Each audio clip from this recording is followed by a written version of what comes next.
오늘 이 안식일이 시작되기 저녁에 우리 하나님의 전에 예배하러 오신 우리 모든 성도님들을 주님의 이름으로 환영합니다.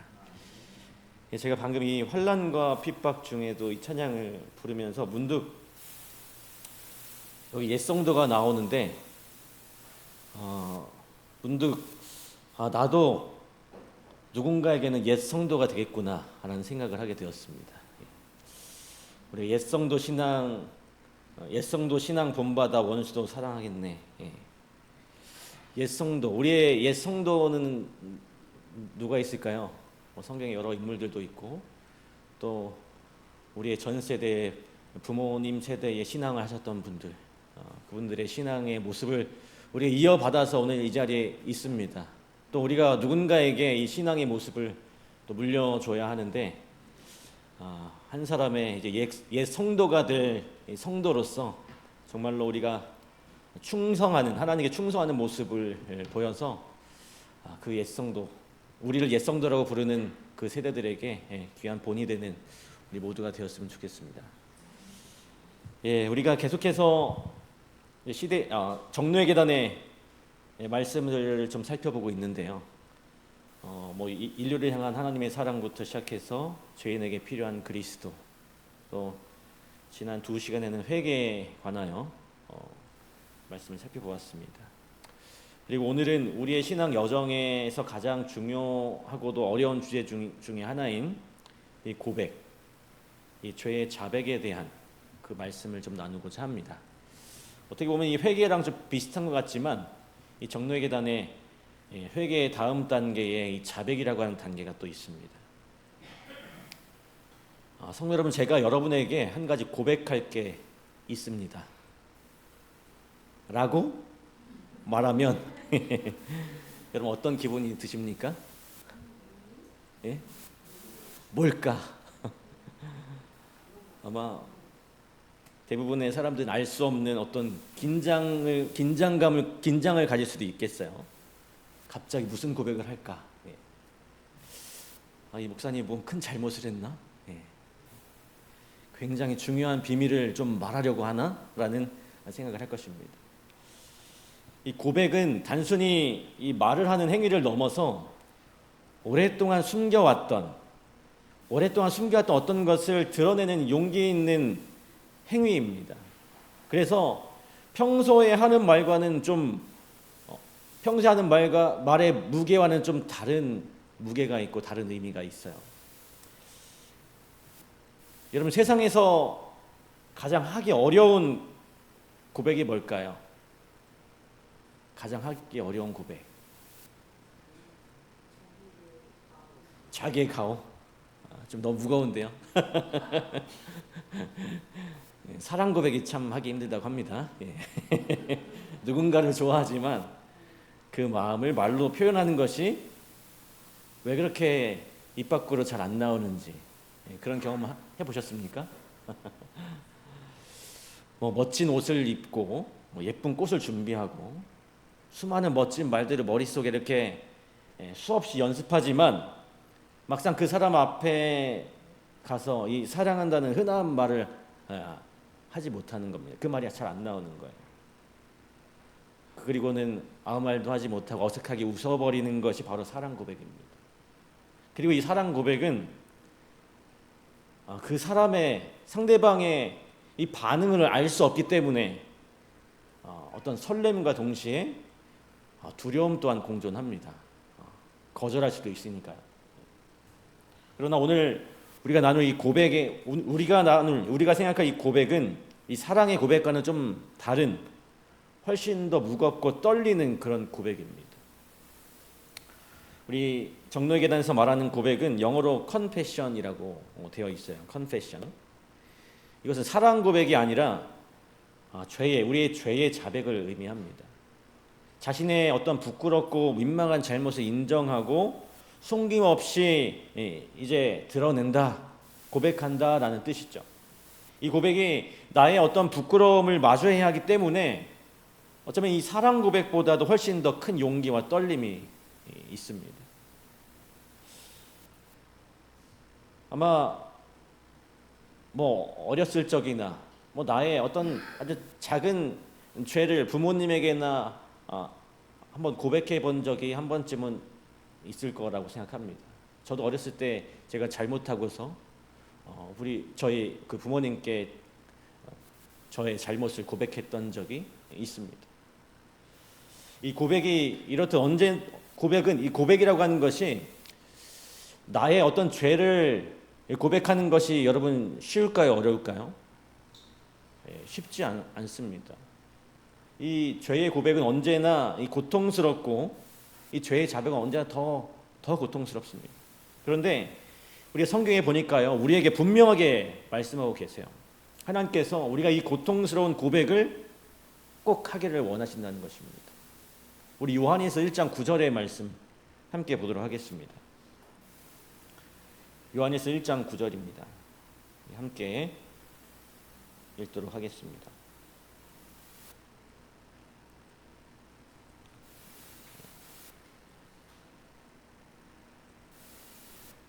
요한에서 1장 9절 만일 우리가 우리 죄를 자백하면 그는 미쁘시고 의로우사 우리 죄를 사하시며 우리를 모든 불의에서 깨끗하게 하실 것이요. 참 놀라운 약속입니다. 우리가 죄를 자백하기만 하면 신실하고 의로우신 예수님께서 우리의 죄를 용서하실 뿐만 아니라 모든 죄의 결과로부터 우리를 깨끗하게 정결하게 하신다고 약속해 주셨어요. 이 종려계단에서 이 약속의 원리를 이렇게 설명하고 있습니다. 하나님의 자비를 받는 조건은 단순하고 공정하고 합리적이다. 주님께서 죄를 용서받기 위하여 무엇인가 힘들고 고통스러운 일을 하라고 우리에게 요구하지 않으신다. 길고 피곤한 순례길을 갈 필요도 없고 고통으로 우리의 죄에 대한 대가를 지불할 수도 없다. 누구든지 자기의 죄를 고백하고 죄에서 떠나면 자비를 얻을 것이다. 제가 이 말씀을 이제 보면서 좀 신기함을 느꼈습니다.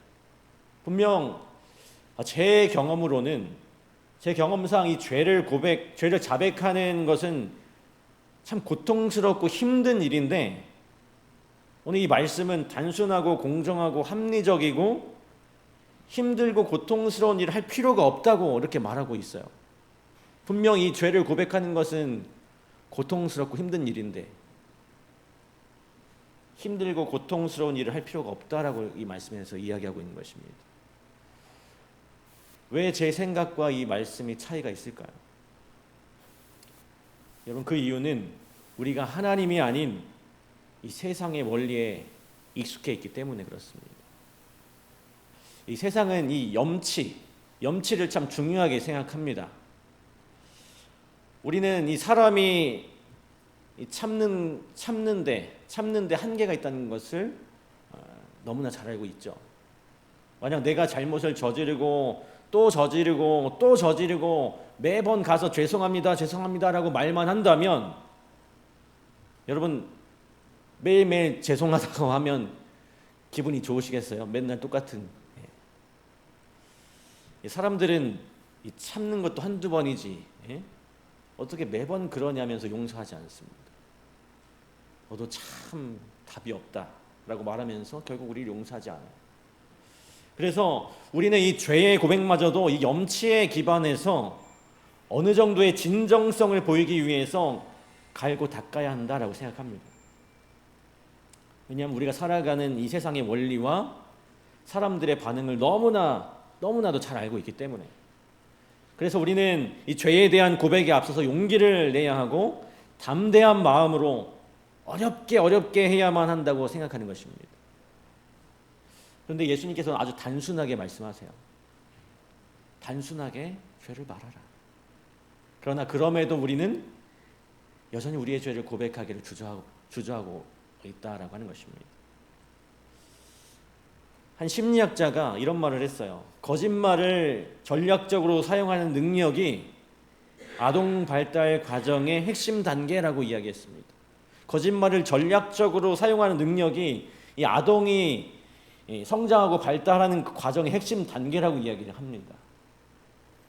그가 이 능력을 이 마키아벨리적 지능이라고 불렀는데요.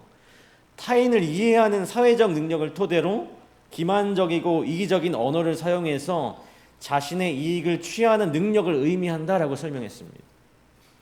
단순히 어떤 나쁜 거짓말을 뿐만 아니라 다른 사람에게 해를 끼치지 않기 위해서 때때로 적당히 넘어가거나 얼버무리는 그런 하얀 거짓말도 포함돼요. 이 능력은 우리의 성장에 있어 당연한 단계가 되어버렸다라고 하는 것입니다. 또 그로 인해서 우리는 죄의 고백을 더 부담스럽고 어렵게 느끼게 되었다라고 하는 것입니다.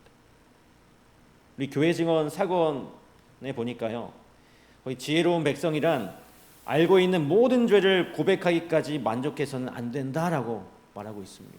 내가 알고 있는 모든 죄를 고백하기까지 만족하면 안 된대요. 그런 고백이 있은 후에야 예수님께서 용서해 주셨음을 믿는 것이 우리의 특권이요 의무라고 이야기합니다. 내가 가지고 있는 이 모든 죄를 다 고백하기까지는 만족해서는 안 된다. 그리고 그것을 지혜라고 이야기합니다. 끊임없이 만족함 없이 내가 품고 있는 모든 것을 하나님께 다 이야기하라고 이렇게 말하고 있습니다.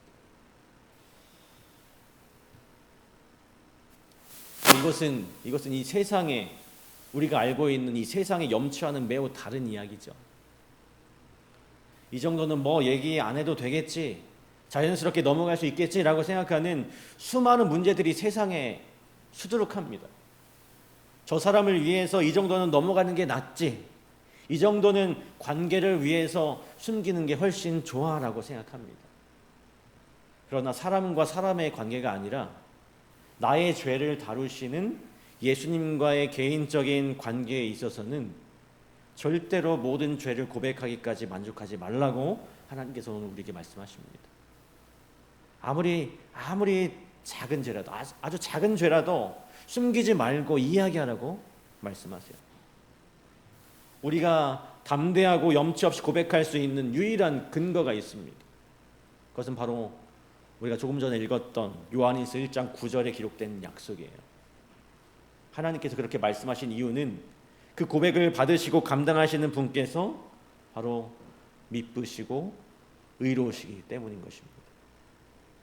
우리의 고백과 우리의 죄의 용서는 우리의 용기나 우리의 삶의 갈고 닦음에 달려있지 않습니다. 그 고백이 받아들여지고 죄의 용서가 이루어지는 것은 오직 예수님의 미쁘심과 의로우심에 근거하고 있다라고 하는 것입니다. 그것이 유일한 이유예요. 다른 이유가 없습니다. 오직 예수님의 그 공로에만 의존되어 있기 때문에 예수님은 우리에게 당당하게 말씀하시는 것입니다. 내가 그것을 책임지겠다. 그러니 염치 없이 너희는 나에게로 나아와라. 세상의 원리에 따라서 죄를 대할 때는 어느 정도 눈치를 보고 또 때에 따라서는 넘어가야 하는 것도 있지만 우리의 이 개인적인 죄의 문제를 예수님께 가지고 나아갈 때는 그 모든 것을 고백하라고 하는 것입니다. 왜냐하면 내가 예수 그리스도가 미쁘고 의롭고 너희를 위하여 무한한 희생을 감당했기 때문이다라고 예수님은 말씀하고 계세요. 우리 사랑하는 성도 여러분, 우리는 정말 실수가 많고 연약한 존재들입니다. 맞습니까? 예. 그런데 우리는 계속해서 나의 어떠함, 나의 노력에 의지해서 예수님께 죄를 고백하려고 해요. 여러분, 그렇게 힘들게 하지 마시고 예수님의 말씀처럼 무거운 죄의 짐을 그저 예수님께 단순하고 또 공정하고 합리적이게 나의 모든 죄를 낱낱이 고하는 오늘 우리 모두가 되길 간절히 소망합니다. 나의 어떠함이 아니라 예수 그리스도의 미쁘심에 그 근거한 그리스도만 붙잡는 고백을 우리 모두가 드렸으면 정말 좋겠습니다. 이 사단은 계속해서 우리들에게 나 자신을 의뢰하는 정신을 넣어주려고 합니다. 이 고백의 순간에도 예수님 앞에 나아가기 위해 어느 정도 너의 삶을 정비하고 정돈해야 하지 않을까? 최소한 이 정도는 네가 해야지 라고 하는 그 정신이 바로 이 사탄의 속삭임이라고 하는 것입니다. 우리 교회 증언 5권 471쪽에 보면 이 사탄은 죄로 더러워진 옷을 입고 하나님 앞에 서서 그의 죄를 고백한다. 그러나 우리의 중보자이신 예수님은 회개와 믿음으로 그들의 영혼을 지켜주도록 그분께 바친 모든 사람들을 위하여 효과적으로 탄원하신다. 그분은 그들을 변호하시고 갈바리의 강한 논쟁에 의하여 그들의 비난자를 물리치신다. 오늘 우리가 우리의 죄를 고백하지 못하게 하려고 사단은 끊임없이 우리를 비난합니다. 너는 더러워. 너는 하나님 앞에 설 자격이 없어. 그러면서 작은 죄는 그냥 넘어가게 하고 사람들에게 티가 나고 내 인생에 직접적인 결과를 끼치는 큰 죄만 고백하게 만드는 것입니다. 그러나 예수님께서는 우리들의 아주 작은 죄라도 그 고백을 받으실 때마다 기뻐하십니다. 왜냐하면 우리가 고백하는 그 순간 예수님께서 직접 그 갈바리의 강한 논쟁을 통해서 사단을 물리쳐 주고 계시기 때문에 그렇습니다. 오늘 우리가 우리의 죄를 고백할수록 예수님의 십자가는 더욱 높아지게 되어 있어요. 우리가 우리의 더러운 죄를 고백하면 고백할수록 예수님께서는 내가 십자가에서 이 모든 것을 속하였노라 라고 사단 앞에서 강력하게 말씀하시기 때문입니다. 그래서 예수님은 우리에게 계속해서 말씀하세요. 계속해서 말씀하십니다. 다 말해라. 너의 어떠함을 생각하지 말고 너의 어떤 처지를 생각하지 말고 그냥 다 말해라. 내가 갈바리에서 이 모든 것을 다 이루었다. 네가 나에게 말하기만 하면 나는 이 모든 것을 사단 앞에서 강력하게 논쟁할 것이다. 오늘 우리의 것을 붙잡을 게 아무것도 없습니다. 나의 것을 붙잡으려고 나의 것을 붙잡으려고 노력하면 사탄의 말이 너무나도 맞는 거 우리가 보게 돼요. 사단이 하는 말이 나를 의지하게 되면 사단의 말이 다 맞게 되는 것입니다. 그러나 이 갈바리의 논쟁, 그 갈바리의 논쟁을 붙잡을 때는 우리가 쉽게 고백할 수 있어요. 정말 쓰라린 심정이지만 그럼에도 불구하고 이야기할 수 있는 것은, 우리가 죄를 고백할 수 있는 것은 하나님께서 약속하셨고 예수님께서는 미쁘신 분이기 때문인 것입니다. 오늘 우리의 삶 가운데 이런 하나님께 가감없이 어떤 염치를 생각하지 않고 하나님께 온전하게 고백하는 그 고백이 우리 직산교회 안에 울려 퍼지게 되기를 간절히 소망합니다. 예수님께서는 우리에게 죄를 자백하라고 말씀하실 뿐만 아니라 때때로 우리가 고백할 수 있도록 그 과정까지 우리를 인도하시는 분이십니다.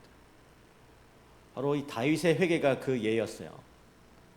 여러분, 다윗은 밧세바와 우리아의 그 일로 죄를 지었지만 자신의 죄를 깨닫지 못하고 오만하게 앉아 있었습니다. 그때 하나님께서 선지자 나단을 보내셔서 당신이 바로 그 사람이라고 책망하셨고 그제서야 다윗은 내가 여호와께 범죄하였나이다 라고 고백했습니다. 이처럼 때때로 하나님께서는 자백할 용기가 없는 우리를 위해서 이렇게 책망하시고 말씀하심으로써 우리 마음이 반응하게 만드신다는 것입니다. 다른 사람을 통해서 혹은 어떤 말씀을 통해서, 매일의 성경 묵상을 통해서, 혹은 우리가 부르는 찬양을 통해서 하나님의 말씀이 우리 마음 가운데 와 닿을 때가 있는 것입니다. 꽂힐 때가 있는 것입니다. 그때에 나의 삶을 돌아보고 혹시 내가 아직 하나님께 드리지 않은 나의 아주 작은 죄가 있나를 생각하시면서 그리스도를 붙잡고 우리는 고백해야 하는 것입니다. 우리가 예수님께 이 죄를 고백하는 것은 이 땅에 어떤 범죄자가 경찰서에 가서 자수하는 그런 정신이 아니에요. 내가 먼저 말했으니 봐주세요. 내가 반성하고 있으니 봐주세요라는 그런 마음이 아닙니다. 이 자백이라고 하는 것은. 이 자수의 정신은 내게 약간의 공로가 있으니 이것을 좀 참작해서 용서해달라. 인간적인 계산이 깔려 있는 것입니다. 그런데 여러분, 오늘 우리가 해야 할 고백은 그런 고백이 아닙니다. 예수님, 저는 죄인입니다. 나는 아무것도 할 수 없습니다. 그러나 예수님의 미쁘심과 거룩하심과 십자가의 희생을 붙잡고 내 죄를 고백합니다. 그러니 저를 용서해 주세요. 여러분, 이 고백은요, 오직 예수님의 공로에만 의지하는, 예수님의 공로에만 의지하는 진정으로 겸손한 고백인 것이죠. 시대의 소망 317쪽은 이렇게 기록합니다. 사단이 그대는 죄인이므로 하나님의 축복을 받기를 바랄 수 없다고 말할 때에 그리스도께서는 죄인들을 구원하기 위하여 세상에 오셨다고 사단에게 말하라. 우리는 하나님께 추천할 만한 것은 아무것도 갖고 있지 못하나 우리가 현재 그리고 항상 말할 수 있는 간구는 그분의 구원하시는 능력을 필요로 하게 만드는 우리의 전혀 무력한 상태에 대한 간구인 것이다. 우리는 모든 자기 의뢰심을 버림으로 갈바리의 십자가를 바라보고 이렇게 말할 수 있다. 내 손에는 가지고 갈 아무 대가가 없습니다. 다만 주의 십자가에 매달릴 뿐이옵니다. 우리 성도 여러분, 오늘 이 고백이 바로 우리들의 고백이 되기를 간절히 소망합니다.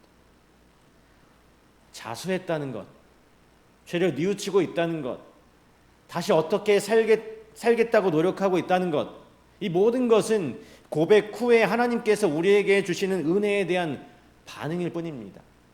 우리가 하나님께 나아갈 만한 어떤 이유도 되지 못한다는 사실을 우리는 기억해야 하는 것이죠.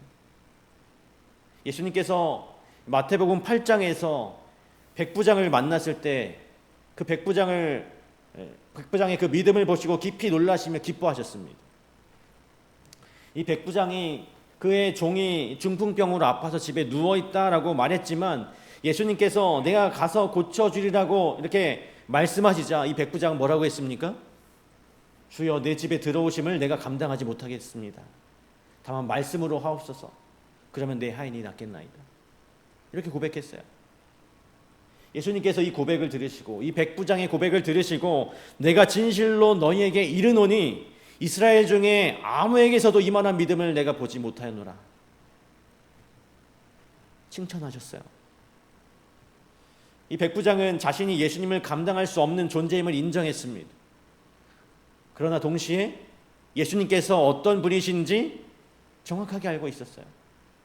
자신의 그 무가치함을 고백하면서도 오직 그리스도의 능력만 붙잡았기 때문에 예수님께서는 그 믿음을 보시고 기뻐하시고 칭찬하셨던 것입니다. 오늘 우리에게 있는 대제사장이신 예수님은 우리의 연약함을 동정하지 못하시는 분이 아닙니다. 히브리서 4장 15절은 우리에게 있는 대제사장은 우리의 연약함을 동정하지 못하실 이가 아니오 모든 일에 우리와 똑같이 시험을 받으신 이로되 죄는 없으시니라 라고 말씀하고 있습니다. 예수님께서는 우리의 모든 연약함을 이미 다 아세요. 우리와 똑같이 시험을 받으셨기 때문에 우리의 마음을 강력하게 공감하십니다. 우리의 처지를 강력하게 공감하세요. 나의 어떠함을 바라보지 않고 오직 나를 불쌍히 여기시는 예수님만 바라보는 오늘 우리들이 되기를 간절히 소망합니다.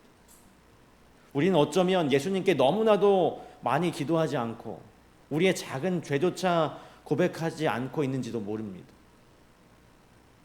그런데 예수님은 지금 우리의 모든 죄를 듣고 싶어 하십니다. 우리가 죄의 짐을 내려놓기를 간절히 바라고 계세요. 어떤 이 군 장교가 그가 쓴 에세이에서 그가 군 생활 중에 가장 많이 했던 실수가 보고였다라고 말했습니다. 이 정도는 보고하지 않아도 되겠지 했던 작은 판단들이 큰 문제로 이어졌다는 것입니다. 그는 마지막으로 다른 사람들에게 조언하면서 이렇게 덧붙였어요. 첫 번째, 당신이 상급자를 귀찮게 하고 있다면 잘하고 있는 것이다. 둘째, 이것까지 말해야 하나 싶을 때도 말하라. 셋째, 그 사람이 이미 다 알고 있다고 확신이 드는 순간에도 말하라. 그가 또 이렇게 말했습니다. 보고는 당신을 보호한다. 책임을 상급자에게 넘기는 일이기 때문이다. 이 세 가지 원칙을 예수님께 적용하는 오늘 우리 모두가 되어야 하는 것입니다. 좀 염치 없어 보일 수도 있지만, 내가 좀 염치 없어 보일 수도 있지만, 우리가 이 모든 것을 하나님께 아뢰을 때 하나님께서는 우리가 그렇게 하기를 기다리고 계시는 사실을 기억해야 하는 것입니다. 미쁘시고 의로우신 예수님께서는 십자가에서 그 강력한 그 갈바리의 논쟁을 가지고 계시기 때문에 우리가 고백하기만을, 우리의 죄를 고백하기만을 기다리고 계신 것입니다. 우리 사랑하는 성도 여러분, 오늘 이 시간 우리 모두가 우리의 죄의 짐을 벗어버리고 참된 자유와 평화를 누리게 되기를 간절히 소망합니다. 나의 연약함이나 나의 부족함에 머무르지 마시고 오직 십자가의 그 은혜와 예수 그리스도의 미쁘심에 의지해서 모든 것을 솔직하게 고백하는 용기를 가지게 되시길 간절히 바랍니다. 그렇게 된다면 오늘 여러분의 모든 고백을 우리 주님께서 기쁘게 받으시고 말씀으로 깨끗하게 하시는 그 주님의 크신 사랑을 여러분이 경험하게 되실 것입니다. 그 믿음 위에 서서, 그 믿음 위에 굳게 서서 매 순간 그리스도만을 붙잡는 그 고백을 통해서 늘 승리하는 삶을 살아가시는 우리 모두가 되기를 간절히 바라면서 오늘 말씀을 마치도록 하겠습니다. 예, 우리 마치는 찬미 361장 찬양하겠습니다.